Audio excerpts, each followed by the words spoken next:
fellas, this is Mike D, Mr. Double Down on You with another episode of Black Fathers Now. And dig this, man. We got a brother. Who's got a story, who's done some amazing stuff, but the brother's got a story. And we have none other than my man, Erik Moore. Now, Erik is a father, and the brother's a girl dad. This brother, literally multi-Ivy League educated, from the Bay Area, former investment banker, but then he's also the founder of Base Ventures, a venture capital fund out of the Bay Area. And I tell you, if you like Google him and look at his stuff, you see tech list this, tech list that, brother's all over the place. But I'll tell you, in the midst of all of that success, in the midst of all that notoriety, he suffered a significant loss. And it's a significant loss that really, it's something that a lot of us, it will be hard to come back from. And so we're going to talk about that, how the brother overcame in the midst of success and is still continuing to succeed and do his thing as a man, as a brother, but then also as a Black father. So fellas and ladies listening too, because they like to, listen to what we're talking about. Let's welcome my man, Erik Moore. What's up, brother? What's happening, man? Good to see you, brother. I appreciate you, man. I appreciate what you're doing. Not a lot of people are doing this. Not a lot of people care enough to do this. And I appreciate you doing this, one, and then secondly, for including me on it. So thank you. Man, I appreciate you, man. I appreciate you for allowing the time to happen. Because, dude, it's been like a year-long journey. Don't call me out, man. But check this out. We it's worth the wait. The good things are worth the wait, right? All right. Okay. Right on. All right. Dig that. Hey, man, I have a question for you out the shoot, though. Okay. I heard on some other podcasts you talking about some fraternity stuff. What fraternities? Well, there's only one real fraternity in the world, and that's Omega Psi Alpha. Oh, Omega Psi. No, Omega. See, it's funny. It took you a year to come on this podcast, right? And so it's kind of like, you say the best for last. Your Alpha starts things off, but then Omega is the last letter of the Greek alphabet. So Omega Psi Phi Fraternity Incorporated definitely is the the only real fraternity out there. Man, I love it. Yeah, I'm an Alpha, and the guy I want to introduce you to is also Omega. He loves his fraternity too. Y'all love y'all frat, that's for sure. Come on, man. Look, I guess y'all don't you? Do you? I'm trying to be nice. Look, see, it took me a year to get you. I better stop before you cut the interview short. All good. Oh, man. But no, brother, I appreciate you, man. It's all love, man. Thank you so much for sharing with us today, man. Yeah.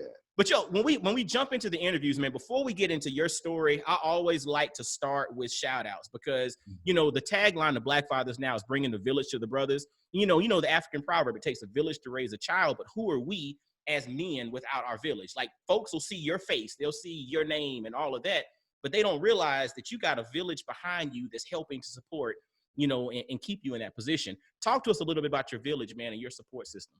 Yeah, man, there's so many, because it's tricky doing it by yourself, like you said, and the only way it works is with other people, with other help and support. So obviously want to talk about my parents, and I think maybe we can leave that for later, but my parents were, they're both deceased, but they were, and it's only been retrospectively that I've noticed and found out how important and impactful they have been in my life.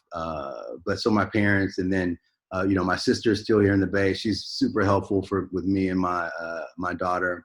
And then I've got some really great friends, a few sisters who just support and think about stuff that I just don't think about. So Angela, Gina, Bridget have just been, and then of course my mother-in-law and sisters-in-law have been just, super impactful and supportive of everything that has to do with my daughter. So, I've got a bunch of names, and my very good friend Anthony, who's the Omega. He's wise beyond his years, and it's just been a great support system. So yeah, I've got quite a few people, man. I appreciate you sharing, man. It's funny, like a brother that I interviewed, I think like it'll be like 2 episodes back from the release of this one, but he's a stunt motorcycle rider out of LA, right? And so he does different movies. He's been in Bad Boys and he's all over the place, man. If you think motorcycle stunt riding, he's that guy, right?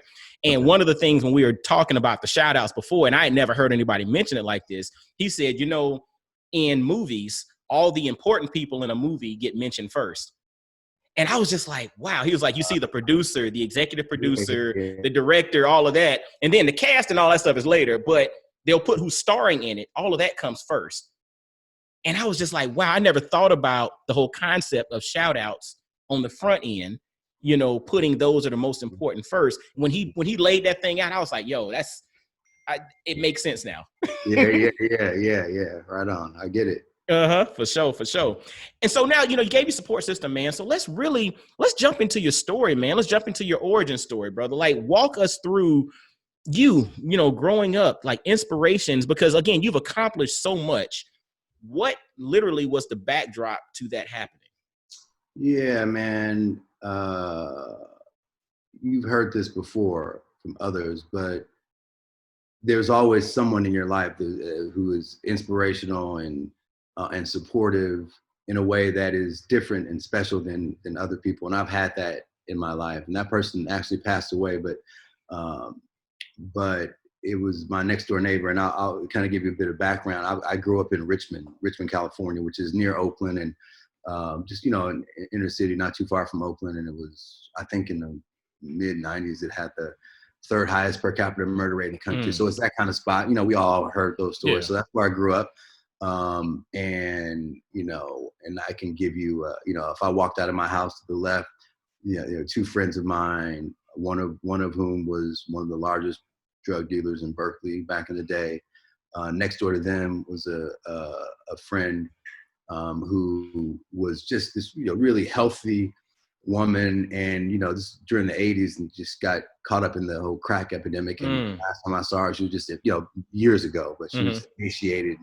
You know, I think she has, you know, maybe 4 or 5 kids from as many fathers. It's that kind of story. And then next door to them was, you know, Angela and Anthony, who were both killed violently years apart. So that's, you know, that's kind of where I grew up. And then to my next door neighbor, interestingly enough, you know, the father was the mayor of Richmond many years ago. When the only time Martin Luther King came to Richmond, he marched with this guy, with my next door neighbor, who was a pastor of an important church in Richmond. Later, his wife became the mayor of Richmond after he passed. And so they had 2 sons who ended up acting like my 2 big brothers, and whatever they did, I wanted to do. So one of the guys, Wilbert and Ahmad. Wilbert, you know, ended up going to Dartmouth, man, and Ahmad, I went to the same elementary school, grammar school, high schools as them, and then one went to Dartmouth. I went to go visit, and I remember being on campus, man, in New Hampshire. I'd never been to New Hampshire. Yeah, I know, right? So I go to New Hampshire, man, and you know, he's taking me on a tour, and there's some on-campus apartment. He knocked on the door, nobody answered. He just opened the door, walked in.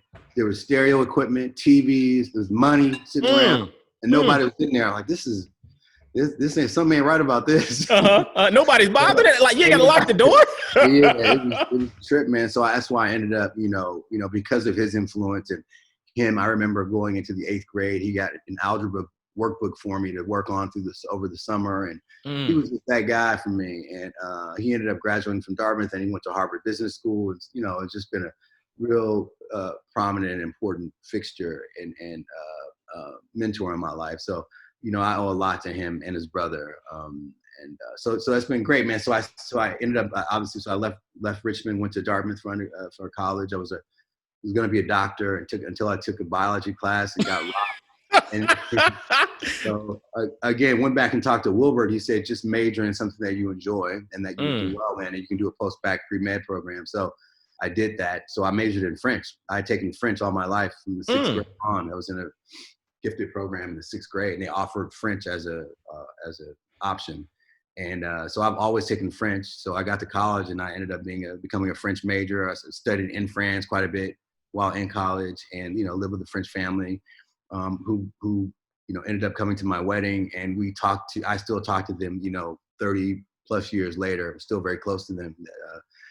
So was a French major in college, graduated, worked for about 5 years, and then met a guy who was working at Goldman Sachs. He brought me up to the trading floor, and I remember just being flabbergasted when I saw, these cats standing up, 2 phones, running around, yelling, and screaming, and just the frenetic pace of the trading floor. And then he made a mistake and told me how much money they made. Done deal. Like, that was it. I said, you just say no more. I just let me know how I got to, what I have to do. And so, he told me I needed to go to business school. And because I'd gone to Dartmouth, it was a liberal arts college, and it was a French major, I needed to go to a really quantitative and, analytical school. And that's how I ended up at Penn, at Wharton. Mm-hmm. So I got my MBA from Wharton.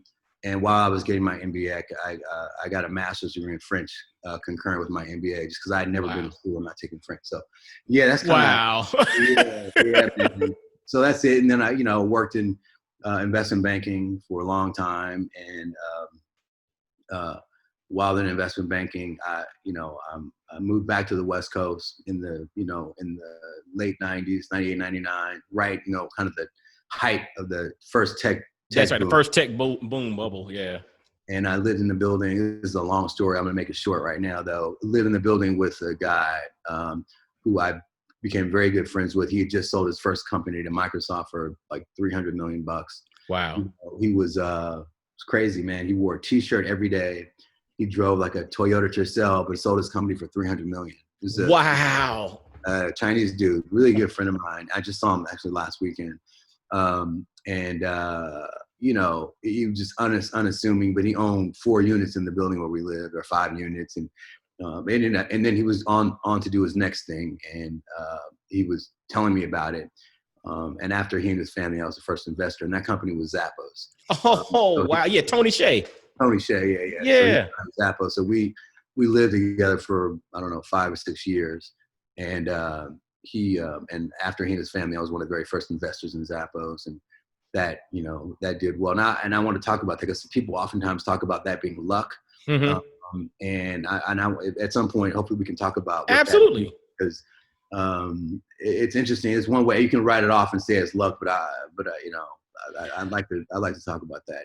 That's far from luck, brother. Like, I mean, everything that you've mentioned thus far is not luck. Like, I'm a firm believer that, everything happens for a reason. I don't think anything is luck. I believe in the, like with The Alchemist, as you start pursuing your personal legend, the universe conspires to help you along on your journey, right? But then there's also this concept of exposure leads to opportunity, right? Mm-hmm. And so from the jump, you've been exposed to these things, and there's also this theme of mentorship where you've had someone who is willing to invest in you and to see, but they're willing to invest because they see something there, right? It's not just some random whatever. I'm gonna try to mold you into something that you're not. It's like, no. There's something there. I'm gonna at least let you see the other side to this thing.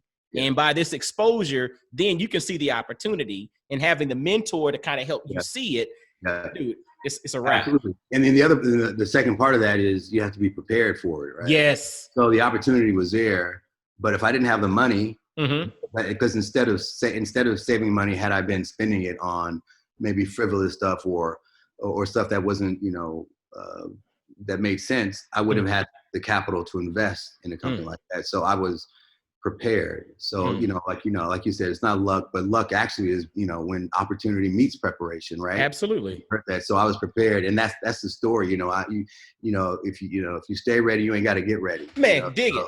You know what I'm saying? So that's well, with that right there though, like the notion of you not going and balling out, because again, you said you came from Richmond and you had basically, it sounds like it was a blessing to see both sides of the track, so to speak. Like you saw to the left, some challenges, but then you saw to the right possibility, right? Mm-hmm. Where in you gave you that inspiration, even in the midst of kind of the come up with investment banking and all of that, to keep yourself ready from a capital perspective versus just balling out and saying, you know what, I'm just going to floss. And because you could have just. Oh yeah. Mean, listen, don't get me wrong. I absolutely believe in enjoying your life and spending money and whatnot, but in a focused and intentional way. And I was always, even as a young man, I got to where I am, I think now, because I was interested in making a lot of money. I didn't really know why. Mm-hmm. But I was interested in making a lot of money, and there was a pathway to that, and I pursued that pathway. But I didn't do it, man, because I had people in my life. A very good friend of mine, Rob Rob Crawford. We were living in Charlotte together, and I remember he graduated from HBS, and I remember he said he got his first bonus check, and he paid off his debt. He paid off all of his school debt, student loans. I was like, wow, that's deep. And so when I came out, that the first thing I started doing was stacking chips to pay off all my debt, so that I wouldn't have any debt, including mortgages. So I just saved my money, and like Rob, I paid off my student loan. And then I, continued to save. And then I had this Zappos opportunity, and I invested, the first 50,000, which by the way, turned into like 3 million. And then I invested a total of about $500,000 of my own money in the company. So it was just, I was very deliberate and thoughtful around being, not flossing. And, all my cars have been, used and older cars, not like 2 or 3 years old, but 10. I don't think I've ever owned a car that was in the same decade of, the year I was buying it. So I've always, now it might've been a Porsche, but it was still an older Porsche or whatever. Dude, hold on, stop. Hold on, you got to pause there. Brothers, did you hear this? Okay. The brother was one of the first investor in Zappos outside of Tony Hsieh's family, right? Investment banking, literally could have bought probably any car that he wanted, but he's telling you, I probably never bought a car that was from this particular decade. Yeah. It might be a nice car. You know what I'm saying? What did they say? Was it old school quality versus new school junk? You know what I'm saying? It's like, I might buy, it might be a Porsche, but it's 10-year-old Porsche, right? Right, for sure. Or even older. But, I had a nice crib, and that was part of my thing was putting myself in a target rich environment where I knew I would meet people that were, that I could look up to, that I could emulate, that I wanted to be like, that I can learn from. And so that building. Hold on, target rich. You said target rich. Because again, see, you're dropping these gems. And I'm like, whoa, pause. You said I was intentional about putting myself in a target rich environment. Like, where did that particular mindset come from? Because that is powerful. I mean, that's literally changing your surroundings or putting yourself in, the planned collisions, right? You're creating planned collisions. Where did that come from? And talk a little bit about target rich environments, brother. Man, it's important. It's been something that I've always done. It was very deliberate about where I lived and where I spent my time, when I was coming up and when I was, on the grind. I mean, I'm still grinding for sure, but it's still to this day it happens. But just getting, knowledge from Wilbert again, and just say, be thoughtful about who you spend your time with. Be thoughtful about, there's some saying about you show me your 5 friends or your 3 closest friends, and it tells you about who you are. And so I've always been, just thoughtful about that. And I knew that when I was coming out to the West Coast, I live in Richmond across the bay. I could have moved to Oakland or wherever else, but I specifically moved to San Francisco, I guess to some degree, it is a more expensive city. I looked for the newest and best, dopest loft project in San Francisco, and I moved into it. And sure enough, I met people whom I'm friends with to this day. Tony Hsieh, a guy named Alfred Lin. If you look up Alfred Lin, Sequoia is one of the, probably, if not the number one, top 3 venture capital firms in the country. I've heard of Sequoia, yeah. And the guy who runs their seed stage practice is a guy named Alfred Lin, whom I met also in that building, and who's a very close friend of mine as well. So I was, again, deliberate about living in that building, even if it was a little bit more expensive than I could afford. I knew for whatever reason, I knew it was going to pay off. And I've done that. I can give you other examples of that in my life. And I'm in a private club right now that I spend a lot of money, and I don't use it as much as I should right now. But the people who are in it, I'll just say this: the last time I went to an event there, I was in a room with 4 or 5 people who run for president of the United States. So wow. So it's a big and important kind of place. But I just have always found myself purposely in those situations. But you mentioned purposefully. So there's always an intention. Yeah. And that's the thing. Again, I think brothers listening, do not miss out on the fact of the brother is purposeful and these moves are intentional. Surrounding yourself or putting yourself in target rich environments. Like you hear about the concept of like brain drains, right? How people, different in communities in which the talent leaves to go places where you can kind of play with the big boys, so to speak. It's like if you put yourself in the midst of the best, you're eventually going to rub shoulders with the best. You're going to have those planned collisions, but it's so powerful that this was intentional on your Yeah. part. Like Yeah. this is, I love that. And look, even my office right now, I chose my office space because my mentor had his office there. Mm. And I knew how hard it was to get on his calendar. And I knew that if I had an office near his, I would bump into him every other day or once a week or twice a week. And now guess what? We're friends. Even though he's still a mentor and a little bit older, we're friends and we're close. And I helped his son, get a job. And so, it is purposeful, and it's always been that way in my life, man. And it has paid off in like you wouldn't believe. Dude, it's interesting because I think about that in your journey till now. But then I also see, the emergence of the more virtual space now in regards to, because of COVID-19 and because of, us kind of being quarantined and separated. And this is just, I guess, kind of a prediction or just a thought process. How do you see that, locational focus? How does that then transition into virtual spaces now? Yeah. I mean, it's still the same, but yeah, sure. Things are going to go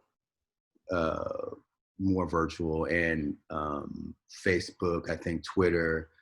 There are a few other companies who have said that they are going to allow their employees to work from wherever they want to work from. So, and in fact, a few of the companies that I've invested in have also said the same thing. One brother named Deshaun Maven Hare, he is going to allow his employees to work from wherever. And so it's going to change the landscape. But that said, it doesn't matter. I'm still involved with, and would suggest that people get involved with companies and organizations that are, as we said, target rich. So I still have instead of meeting in person with these organizations, now we just meet virtually. So it doesn't change the things. It just changes, the actual interactions. But it's still important, and it's just you have to adapt and and get the and be okay with knowing that it won't be the same that it used to be.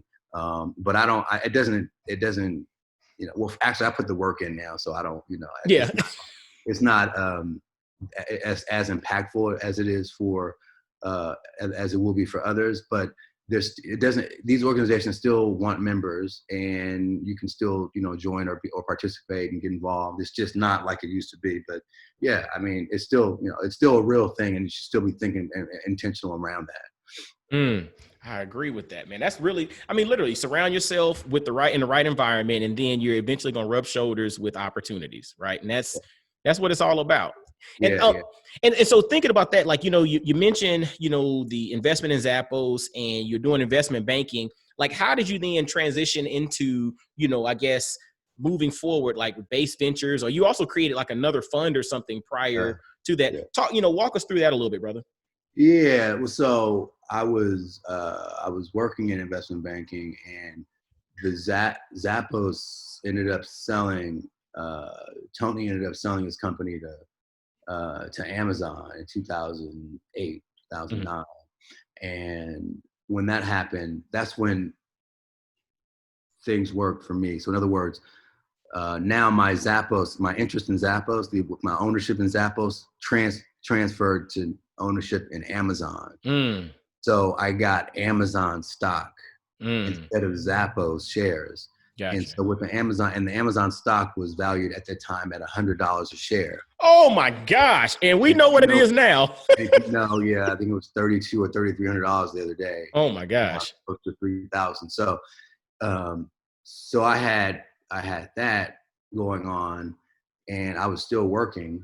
And I remember I was trading Amazon stock. I was trading options on it just on the side, just to make extra money. And because I was in investment banking, my boss needed to know all the trades that I did before, from a compliance standpoint. And I remember I remember doing a trade, and it netted a lot of money to me. And my boss called me in the office.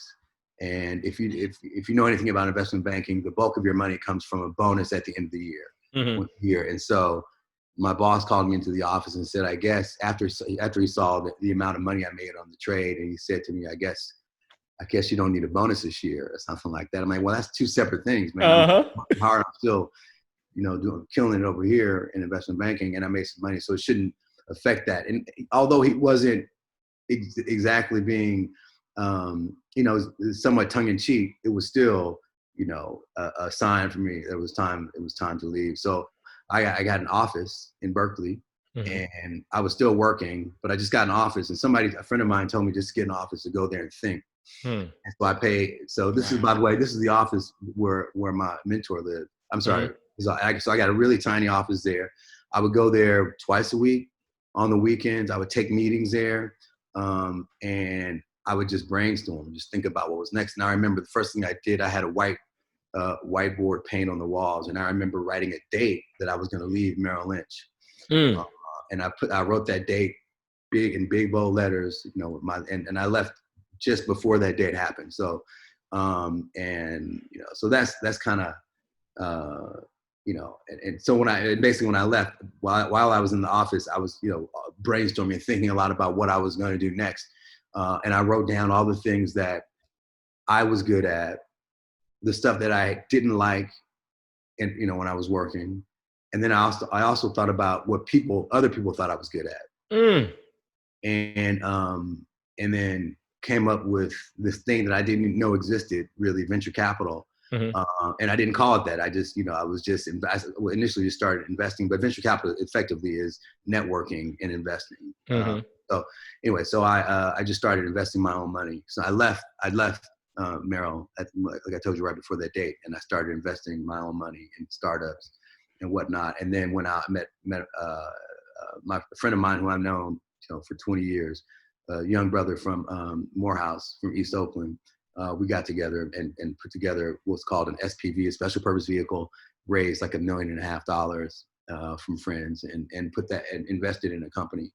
And then on the heels of that, went out and raised a formal fund where Tony Hsieh was the biggest investor at the time. And I've got a bunch of interesting investors, if you know, like, happy to talk about it if you're interested. But, yeah, absolutely. Let's hear about it, man. Okay.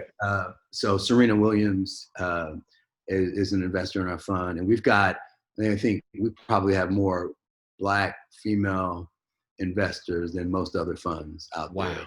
Wow. So that's exciting to us. And yeah, you know, Hill Harper, you know, some athletes that are other than Serena that are, and actually some other actors and actresses as well. So, you know, so I've got that going on, and then, but the bulk of the money comes from, you know, friends of mine who run private equity shops or hedge funds, and I went to school with or worked with in investment banking, and they've all come in to invest in my fund. So, yeah, man. So again, so it was, went from investment banking to investing my own money in startups, and then to formalizing it into a fund. Dude, that's powerful. And one of the things you mentioned, you said one of your mentors or a friend of yours said, just get an office so you can go there and think. Oh, yeah. Like, again, when I start thinking about gyms, it's like that part some of us miss out on, right? It's always, everything's a go, foot on the gas, go. But you had someone who was wise that you looked up to that said, get a space where you can just go and think. Yeah. And I think a lot of brothers miss that part of the equation sometimes, because to me, that's the strategery. That's the you know what I'm saying? Yeah. And also, I mean, to be fair, look, I was blessed, and I was fortunate in that I had the wherewithal to actually pay for an office. I mean, it wasn't a very expensive office.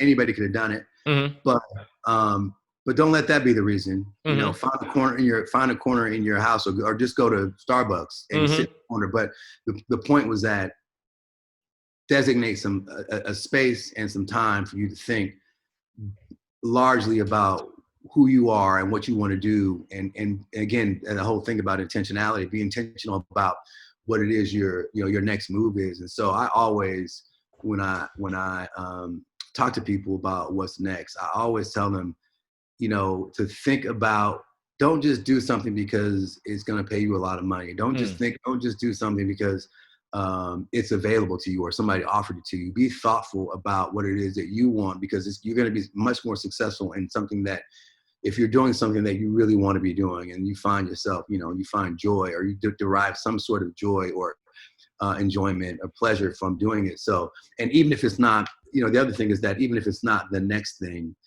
whatever it is should be a stair step to the thing that you ultimately want. Ooh. So just be thoughtful about the steps that you take in your life to get to where you want to be. And, brother. Ooh, that's deep. Like, I mean, because ultimately it's all about pursuing life through the lens of who you authentically are. Right. Mm-hmm. Like that's, I interviewed a brother not long ago and he was wearing a shirt and it said, "Do not allow the opportunity to define the objective." Dude, I figured you would groove with that, man. Yeah, that's exactly right. Yeah, I didn't articulate it that way, but yeah. That's right. I mean, that's what it is, man. And it's really understanding who, and then that concept of know thyself, know who you are, right? Like when I start the interviews off, I always say I'm Mike Dorsey, Mr. Double Down on You, right? Which is my performance and personal development protocol, right? Double down on you is embrace your greatness while pursuing your interest, recognizing your faults and failures, yet guarding yourself against your personal triggers. It's GIFT, it's unwrapping your gift. Right? I love it. And you just mentioned it as well in the sense with the way that you are articulating, your thought process. When you find that area in which you have greatness, but then that area in which you're interested, that intersection of your greatness and your interest is where you have unlimited potential, right? But then your faults and failures are those areas in which you need help, right? Like, it's like, look, I don't like this. I'm not good here. I need to have somebody to supplement. But the other part to it, and this is where, especially us as brothers, we don't always address is our triggers. Right? How do we guard against our personal triggers? Because we know our triggers are that one thing that will derail our greatness. You know what I'm saying? So it's putting all of that together so that we can ultimately succeed. But you got to spend time with yourself, like you mentioned, that quiet corner to get to that place. No question. And then actually, just to add a little bit to that, there's a book that I talk about. When you get to that point, you're thinking about what's next or whatever. And it's called, If You Want to Walk on Water, You Have to Get Out of the Boat. Long title, but if you want to walk on water, you have to get out of the boat. And it is biblically based. So, if that bothers some people, you might stay away from it. I know what I'm good. I know where I'm coming from, so I'm good with it. Right. And essentially just says, you can't be halfway doing it. You can't, be thinking about it and not actually making making the effort to get out. Like we go, and the references obviously, like I said, biblical. When in order to walk on water, you don't know if you can walk on water until you actually get out of the boat and try to walk on water. So just got to get out of your comfort zone. Get out of Merrill Lynch. Just leave and figure out what it is you're going to do. So I didn't have a gig when I left Merrill Lynch. It was time to go. And I was, and I took the, a leap of faith and left. And and obviously it worked out, but that was kind of it. Yeah. And I guess also thinking about it, like in the midst of all of this, you got married and you have a daughter as well. And so this is all literally corresponding with all of these moves that you're making, so to speak. And because a lot of times when people think about it, they think about like the movie, The Social Network, where it's all like, college kids, living together and it's just partying and you wake up and code and get back and wake up and code. And but you literally had that component as well, or that dynamic as well in the midst of your journey. Talk to us a little bit about that, brother. Yeah, man. So I met my wife, she wasn't my wife then when I met her, but I met her. I was actually at Dartmouth for a Black alumni at Dartmouth reunion. Okay. And she was there visiting with one of her girlfriends who had a niece who was in school at Dartmouth, and it just happened to coincide. And I remember the first time I saw her, we were in the gym having some kind of banquet with some rubber chicken, I'm sure. And they had a rafters in the gym, and I remember looking up and I saw this regal queen walking up on the rafters, tall and elegant and striding. I was like, oh, okay. What he say? The Lord is my shepherd. He know what I want. But I remember seeing it the very first time, and then and I knew she didn't go to Dartmouth because she would have been with us, the event at the tables with us, and then a little bit later there was a party, and I remember, and I was like I said, because I was in that fraternity you heard of, the very first one. Oh Lord, oh Lord, so, you're afforded one mistake in life. Yeah. And we were talking to some AKAs that I had gone to school with, and this woman who I'd seen happened to be an AKA. So she met these women and was just, they were, kind of socializing with them. And, long story, whatever. Fast forward, we met, exchanged information. We dated for about 5 years and then got married, and we were married for about 14 years. And we had, we had our daughter in '04, and right in the middle of raising our second fund, my wife she had breast cancer, and and unfortunately passed away. Our daughter was 11 years old at the time, and so as much as I didn't miss anything that my daughter did growing up, and I was very involved, my wife, who also has her MBA and was much smarter than me, opted to stay home and take care of the household and our daughter. And so as a result, I wasn't very, attuned to what was happening at home. And I didn't liaise with the Girl Scouts troop, or I didn't liaise with the ballet school, or even my daughter's, school. And my wife was very involved. And so my wife passed away at 11, when my daughter was 11. My daughter's life didn't stop. So I couldn't, sit there and sulk and mourn and be pitiful. I had to, immediately buck up and, and become a new father. And as a result, I became the person that, had to go to the store to figure out what ballet shoes she needed, and sign her up for Girl Scouts, and talk with the teachers and administration nonstop. And not to mention deal with all the bills and all the household stuff. And they literally turned my power off twice because I just didn't pay the bill. I just didn't know, my wife had it handled. I didn't think about it. So my wife, and I, you can imagine, I had the money to pay the bill. I just wasn't focused. I was doing some other, figuring out how to raise this young woman, a young child at the time. So, yeah, man, it was impactful, obviously. And I was devastated, and frankly still am. It's almost as if it happened yesterday. It happened almost, a little more than 4 years ago. But my daughter, fortunately, is thriving and doing well. And we have, we've been able to come out of it on the other side. And that's frankly, I define my success by how well my daughter is doing, and how, how she has adjusted, and how, how happy she is. So that's when I feel like I'm successful. So I'm on a journey to success. I'm not there yet. And it's not about financially I'm fine, and, things are going to be okay, and professionally things are fine. But my success for me is defined by my daughter and her, and, and like I said, her well-being. So yeah.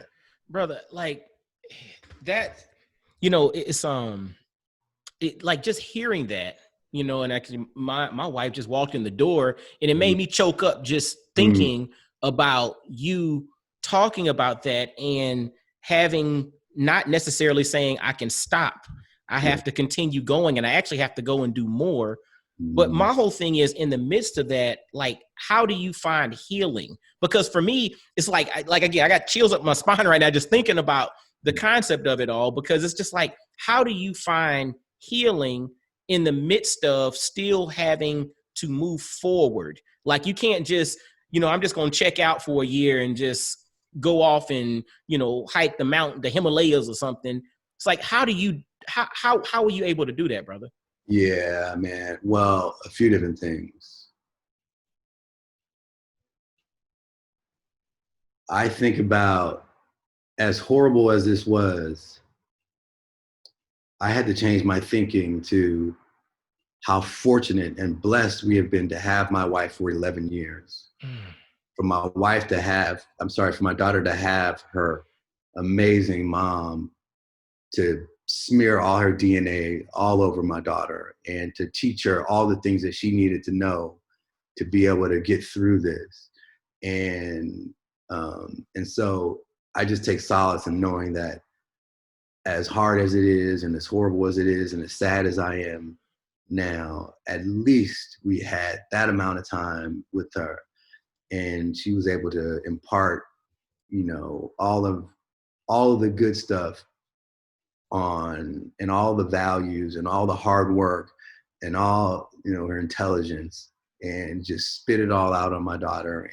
And so I'm grateful and fortunate and thankful. And she made my job a lot easier, because now, I don't, there's some fundamental things that who my daughter is, that I don't have to deal with. She's there, she's strong, she's smart, she's stoic, she's thoughtful, she's empathetic, she's kind, she's, all those other things that she got from, from me, but from her mom. And so I'm just grateful for that. So that has helped, and that's what has made it tolerable, frankly. Brother, I like I said, like, fellas, the brother saw what he has, not what he doesn't have. Mm-hmm. That is so powerful, because again, it's hard for me to conceptualize it, based off of circumstances and all. And like I said, my thoughts and my prayers are for continued success in seeing what you have and being grateful for what you have and seeing the beauty in what you have, because that is so important. And a lot of us don't have the wherewithal to be in that frame of mind. And that's such a powerful thing for a brother like yourself to be able to share with us, because we're all going to go through something, right? If we haven't gone through something already, we're going to go through something. And when you go through something, it's not always about what you ain't got. It's about what you got. Right. Yeah. That's great. Yeah. I like to tell my male friends, my brothers, about something that I learned. Again, unfortunately, I had to go through all this horribleness in order to get to this point. But I had a great relationship with my wife. We had no issues. We had no issues other than what any wife and husband go through. Absolutely. Leaving the toothpaste cap off, just normal, regular stuff. Peeing on the seat in the middle of the night. Stuff like that. Guilty. I'm guilty to this day. I did it last night. Sorry. Right. Yeah. So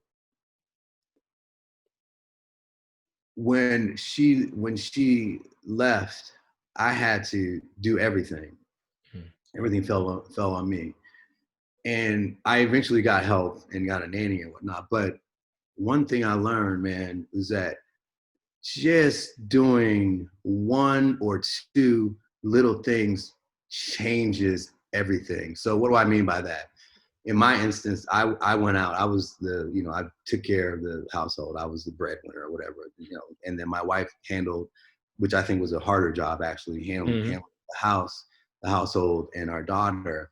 And so, she dealt with the dishes, and she dealt with cooking and cleaning and all those things, and I didn't. And I after this happened, I realized that if I had just cleaned up the kitchen twice a week, if I had picked my daughter up from ballet once more instead of once a week, maybe twice or three times a week, or if I dealt with food, a few times a week or a couple of times a week, and not having and my wife not having that burden, it would have just made all the difference in the world for our relationship. And we already had a great relationship. It's just a really small things that you can do right now to help we're talking about men now, so to help your wife or your partner.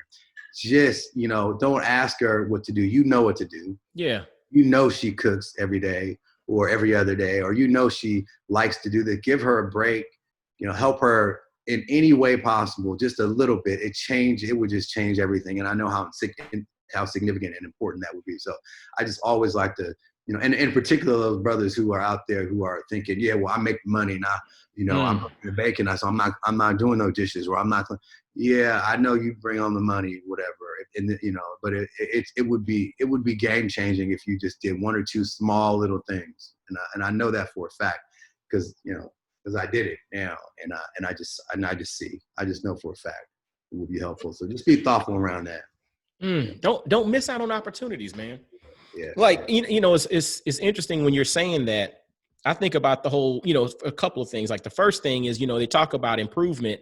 Everybody thinks you got to have like a drastic improvement overnight. But I was listening to it. If you improve 1% a day over the course of a year, due to compounding of that 1%, you improve like 3,700% over the course of a year. So if you just do something, some little thing every day, right? And so what if that one little thing is something that can help your wife, that can help your spouse, even if it's something as simple as, look, I'm going to just sit down and just rub your feet, every day or whatever. I mean, whatever it is, just something, one little thing consistently. Yeah. And by the way, I'm sorry for being insensitive. All brothers don't have wives. They might have. No, it's all good. But you're speaking to those that are in that situation. No, you're good, brother. But I mean, not just wives, but I mean, they might have a man. You know what I mean? Yeah, I feel you. Yeah, I got you. It's like I don't want to be. Yeah, I got you. I got you. Disclaimer. I want to make sure your spouse. Yeah. Your partner. Your partner. Yeah. Dig it, man. But either way, but just do that. But that one thing daily, right? That one thing on a regular basis, that little bit, you might think is insignificant. But the thing is, that you think about this, like you rarely remember stuff, right? I think it was Maya Angelou said, I don't remember, I don't remember what you said, but I remember how you made me feel. Yeah. And so to your point, what you're saying is these little things are going to be things that are going to get embedded into their psyche, which will then help them to feel a certain way. And that's going to carry things forward. Yeah. And by the way, your frat brother, Langston Hughes. Yes. I can't remember the name of the poem, but it just talks about, I don't want to hear your words. I want to see what you do. And that's what I care about. And so, I think about that with my parents. My mom was just I don't know where she came from, man. I mean, from New Orleans, but she every morning, cleaned, and every single morning she was ironing and cleaning, getting breakfast, getting us ready for school. And then she would go to work and come back up after work and continue to cook and clean and get food on the plate. We didn't go out to eat at no fast food restaurant. My mom put a hot ass dinner on our table every night and cooked and cleaned her butt off, man. And so she was just, I learned hard work from her for sure. And she was just a phenomenal mom and person and human. And then my dad, I remember watching him. I remember this vividly, sitting on the side of his bed, putting on his socks with his ashy, and she was getting ready to go to work every morning and would go to work. And I remember everybody loving my dad, and so much so that I remember he got a commendation from the congressman, because he had done such good work at he was a supervisor at the Social Security office in Richmond. So he just done some good work there. But also coming home, one of his closest friends was a guy named Shotgun. And Shotgun didn't get his name. His mama didn't give him his name, Shotgun. Shotgun got that in the street. Yeah. Shotgun was, so the street cats loved my dad, and all the way up, to the executives. And I just remember him being so nice and just a big, gentle giant, and everybody just loving him. So I just saw how he moved. And whenever he traveled for work, he always brought me back something from the road. And I remember two things I remember. One was a big jawbreaker. And one was a harmonica that I literally have downstairs on my mantelpiece. So, as a result, I do the same thing for my daughter when I come back from town. So, but the biggest reward for me, man, has been seeing, when I get these cards. I had a birthday that just passed, and I get these cards for Father's Day and my birthday, and my daughter finally now articulates how thankful she is for me, for me being nice and being nice to others. She literally, she said this in the car, you're so nice to other people, and you're nice to me, and and you teach me things and all these lessons that I'm learning. And so when I hear that, that's what to me is far more, which is, I didn't get anything for my birthday, but that for my daughter and a cake. But that's enough. But that was more than enough, man. And seeing stuff like that. So, Yeah, so it's just, it's just how you move. The people watch how you move, and that's a far more important than what you're talking about. Ain't nobody, because you talk about whatever you're talking about, but they see how you move, and that's what's important. And I saw how my dad moved, and I didn't do this purposely. And now and it's who I am. But now my daughter is watching how I move, and I didn't know that she was paying attention. That they pay attention. So. Dude, and you dropped a reference to Langston Hughes, and the poem that you're talking about is Live Your Creed, right? Yes. The last stanza of Live Your Creed says, "For I may misunderstand you and the fine advice you give, but there's no misunderstanding how you act and how you live." That's it. That's the last stanza. Yeah. And to your point, everything when you talked about your mother, when you talked about your father, but then also, brother, I'm gonna say when you're talking about yourself, because that's what your daughter is realizing in you. It's not about the advice. It's not about the words. It's how you act and how you live, because they don't always replicate. They're not going to do what you tell them all the time. I got a 9 and a 7-year-old. I'm surprised they're quiet right now. They plugged into their tablets. That's what I told them. I'm on an interview, so be quiet, right?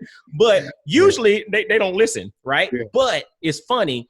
The other day, I had my laptop set up on the kitchen table or whatever, and I went out and came back in the room, and both of them were in front of it. They turned the light on. They had the microphone. They were doing, "Hey, this is Mike D, Mr. Double Down on You." Like it was the funniest thing, because they see what I'm doing, and it's amazing. They can literally verbatim replicate what they see me do. And so how you act and how you live is extremely important. And I want to give you a shout out, because brother, how you're acting and how you're living is doing far more than what you're saying, than what you're writing down, and continue to do that, man. It's like watching you and then connecting, being able to kind of build a relationship and meet you over this time frame. It's just like bringing all of this together. It's like, it's such an inspiration to me personally.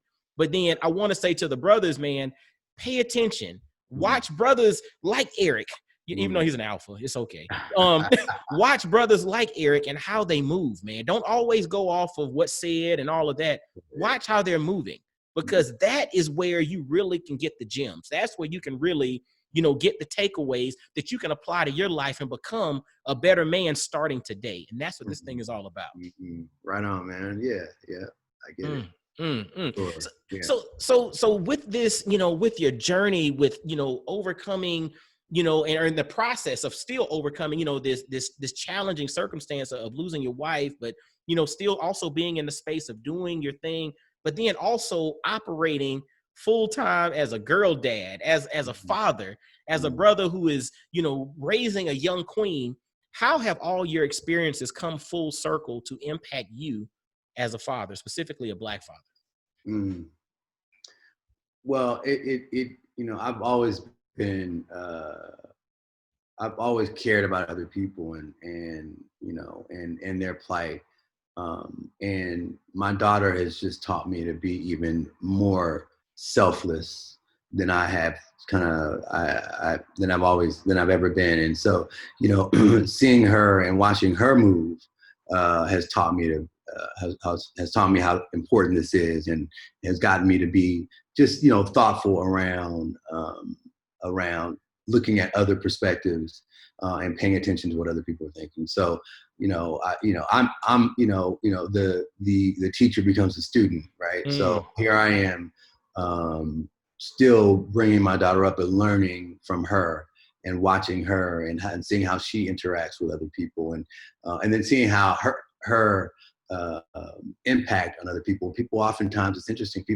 She's very quiet, and she's not like her dad. I'm always, like always out there, loud and yelling stuff. And my daughter is introspective, and she'll be. And I remember as a younger child, I asked her why she didn't talk as much, and she told me, and I was just shocked that she said that. She said, I don't know them, and I just want to get to know them first. How old are you? Who are you? I know, right? Like, how are you gonna be a 40-year-old, 6-year-old, right? Right, exactly. Yeah. So so people, it makes other people uncomfortable because she doesn't talk as much, and I just have seen how she's moved. But then we get but after that person leaves or whatever, we talk about it. And she said, so I make sure I don't push her. I don't make her feel subconscious or self-conscious about not being as verbal as people want her to be. And I don't know, she's just been teaching me, man. I don't know. Mm. Yeah, I mean, you can ask it another way. I'm sure happy to answer it, but yeah, I mean, that's just, No, that's dope, man. I mean, honestly, what do you say? The teacher becomes a student, right? Yeah. And because of your experiences, it's like, your exposure leads to opportunity. You've been exposed to different things. You've also been in various environments in which you're open to learning, but you've also had this introspective part to yourself in which you see the value of processing, of strategically thinking. And you do that in the realm of fatherhood as well. Mm-hmm, mm-hmm. That's right. Yeah. Yeah.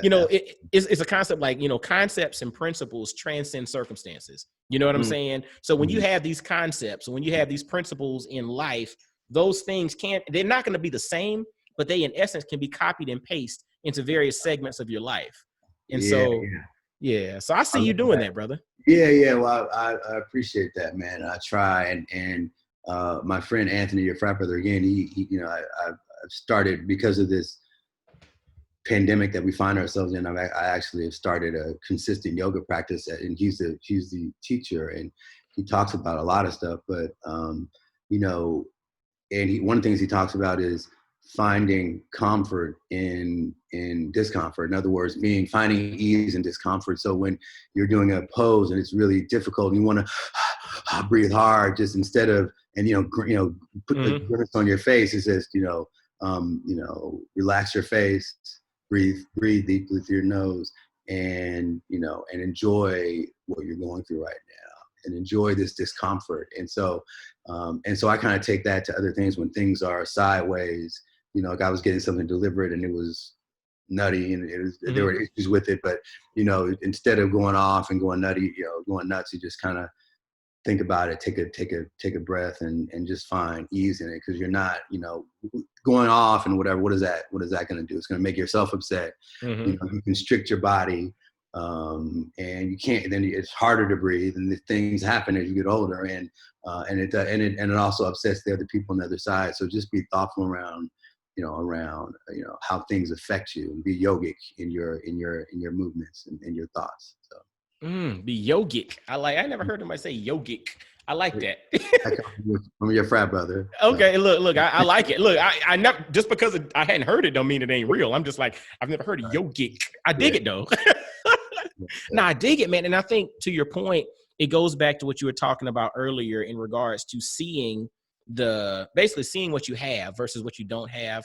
Also looking for the opportunity, even in the midst of the challenge. And so this practice is like the yoga practice is putting that into practice from a physical perspective, but that's actually something that you seem to put into practice in various aspects of your life already.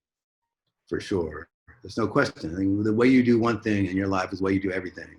And so, if you're diligent and thoughtful around this thing, yoga, and when other things happen in your life, you'll be thoughtful and disciplined as well. So yeah, the way you do one thing is the way you do everything, man. If you're late, I don't know, it just applies across the board, everything you are. So be thoughtful about what you are. Yeah. Be thoughtful about who you are, and the way you do one thing is the way you do everything. Fellas, this thing, you're going to want to repeat this thing like 4 or 5 times and listen to all the gems that this brother dropped, man. Cause man, I appreciate you, man. You literally, when I say your story and, your ability to overcome circumstances, but then to continue moving forward in the midst of those, man, I just literally kudos, brother. Like, continued success, man, continued impact, and continue doing what you do, because you're making a difference in the world, brother. Man, I appreciate you. With one caveat, I'm sitting here looking, and you didn't say nothing about all the taco meat that's showing up in here. Look, I thought you was trying to do the, I'm surprised you ain't take another button down, just trying to do the whole, was it Erik Benet or what them joking brothers? Had a Oh man. what check look a little word of comfort. This will release the video as well, but this will be an audio podcast. So Okay, if you don't want to see taco meat on my man Erik, just listen to the audio of this podcast on any podcast platform, and you don't have to deal with the taco meat. But it ain't that bad, man. Ain't nobody staring at your taco meat, brother. All right, good.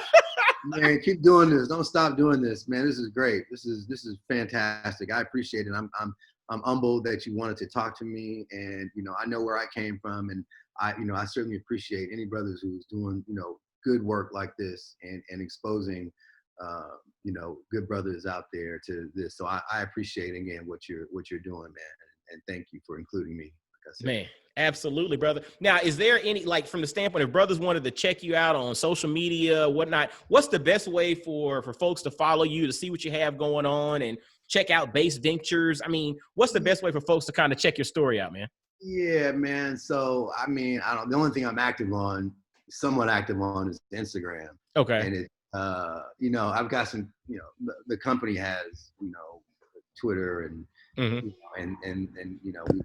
tweet and, also have an Instagram account and LinkedIn, but the one that I'm personally most active or involved with is Instagram, which is Erik H. Moore. So ERIKH Moore, Erik H. Moore.